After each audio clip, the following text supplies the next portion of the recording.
రాజానగరం మండలం తూర్పు గోనగూడ గ్రామానికి చెందిన సిహెచ్ కాశీరామ్ అనే యువకుడిని అన్యాయంగా కొట్టిన ఎస్ఐ మనోహర్పై కేసు నమోదు చేసి సస్పెండ్ చేయాలని మాజీ ఎమ్మెల్యే జకంపూడి రాజా డిమాండ్ చేశారు. రాత్రి తూర్పు గోనగూడెంలో కాలభైరవ ఉత్సవం సందర్భంగా జరిగిన గొడవ అనంతరం కాశీరామ్ అనే యువకుడి ఇంటిపై కొందరు వ్యక్తులు దాడి చేసి గాయపరచడం శోచనీయమని ఆయన పేర్కొన్నారు.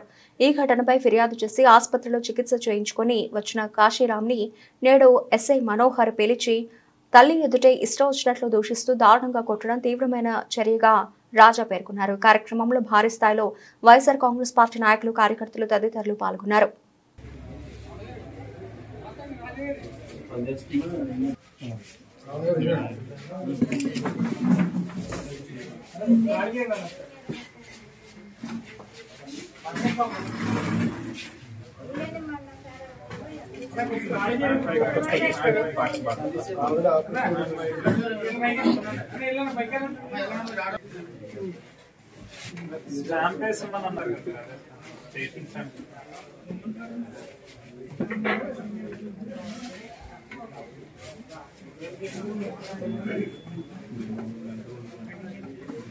మీకు రిప్లై ఇస్తాను.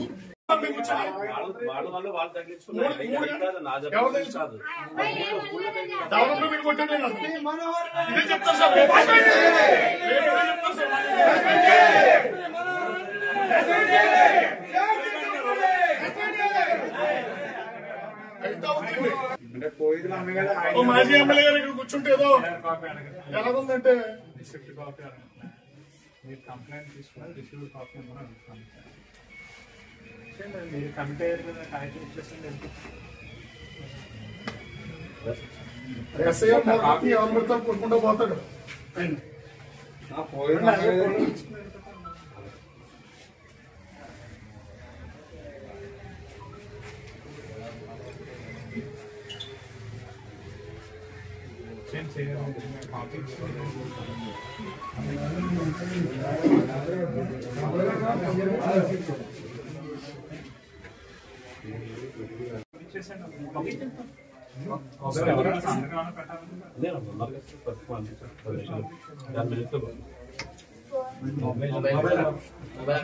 పంపిస్తాను.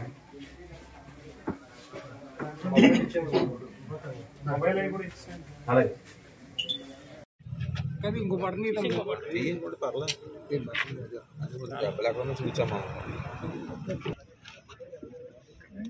తాగి చల్ల దాడి చేసి ఆ ఇంటి మీదకి రాళ్ళు ఈసిరి ఆ పిల్లోని కొట్టడానికి అది వెళ్తే తల్లి కాశీరామ్ తల్లి దగ్గరుండి రాజమండ్రి అతనికి తగిలినటువంటి దెబ్బలకి రక్తం వస్తున్నటువంటి తరుణంలో ఆ పిల్లోని తీసుకెళ్లి రాజమండ్రి గవర్నమెంట్ హాస్పిటల్లో అడ్మిట్ చేసి ఎమ్మెల్సీ కేసు అయితే రిజిస్టర్ చేస్తే ఈవేళ ఉదయం పోలీస్ డిపార్ట్మెంట్ వారు రాజానగరం పోలీస్ స్టేషన్ నుంచి ఎస్ఐ మనోహర్ రమ్మంటున్నాడు అని చెప్పి పిలిచి పోలీస్ స్టేషన్ దగ్గర వాళ్ళ తల్లి ఎదురుగుండానే, కాశీరామ్ తల్లి ఎదురుగుండానే ఆ పిల్లోడిని సుమారుగా 19-20 ఏళ్ళు వయసు ఉంటుంది, చిన్నపిల్లోడు. ఆ పిల్లోడిని పట్టుకుని కాశీరామ్ని ఇష్టం వచ్చినట్టుగా కొట్టి కళ్ళు తిరిగి ఆ పిల్లోడు ఆ దెబ్బలకి తట్టుకోలేక కళ్ళు తిరిగి పడిపోతే కాలుతో తంతు లెగురా యాక్టింగులు చేయకు అని చెప్పి బెదిరించి నువ్వు ఇంకా అతిగా చేస్తే నీ మీద నాన్ బెయిలబుల్ సెక్షన్లు పెడతానని, గాంజా కేసులు పెడతానని చెప్పి బెయిల్ రానివ్వకుండా రిమైండ్కి పంపించే కార్యక్రమం చేస్తానని చెప్పి బెదిరించినటువంటి పరిస్థితి. రాజానగరం పోలీస్ స్టేషన్కి రావడం, సర్కిల్ ఇన్స్పెక్టర్ గారిని ఎస్హెచ్ఓగా ఆయనే ఉన్నారు కాబట్టి ఆయన దృష్టికి విషయాన్ని తీసుకెళ్ళి వారు కూడా ఎంక్వైరీ చేస్తున్నారు, అడ్మిట్ అవుతూ ఉన్నారు.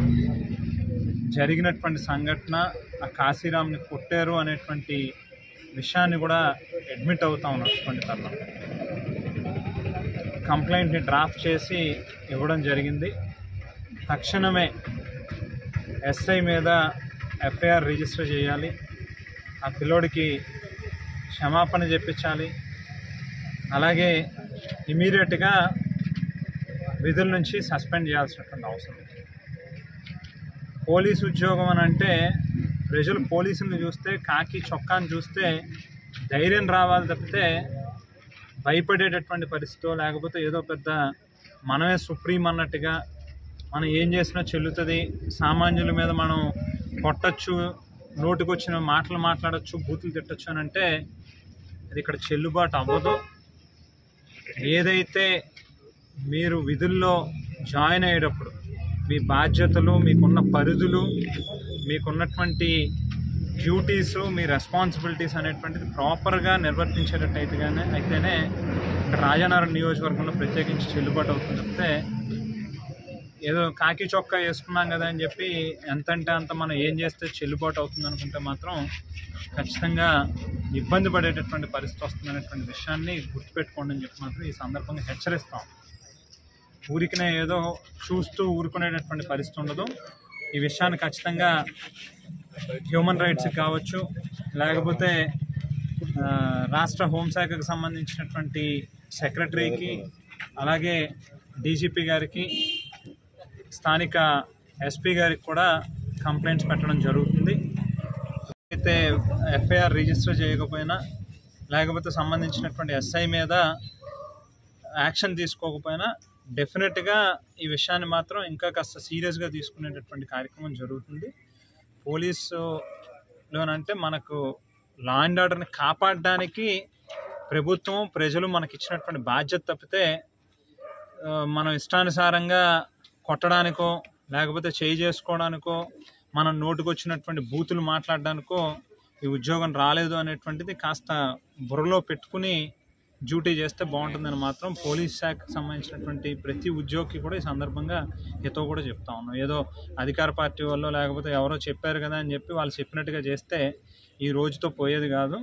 డెఫినెట్గా మళ్ళీ రేపన్న రోజు వస్తుంది, రాత్రి అయిన తర్వాత మళ్ళీ పగలు వస్తుంది.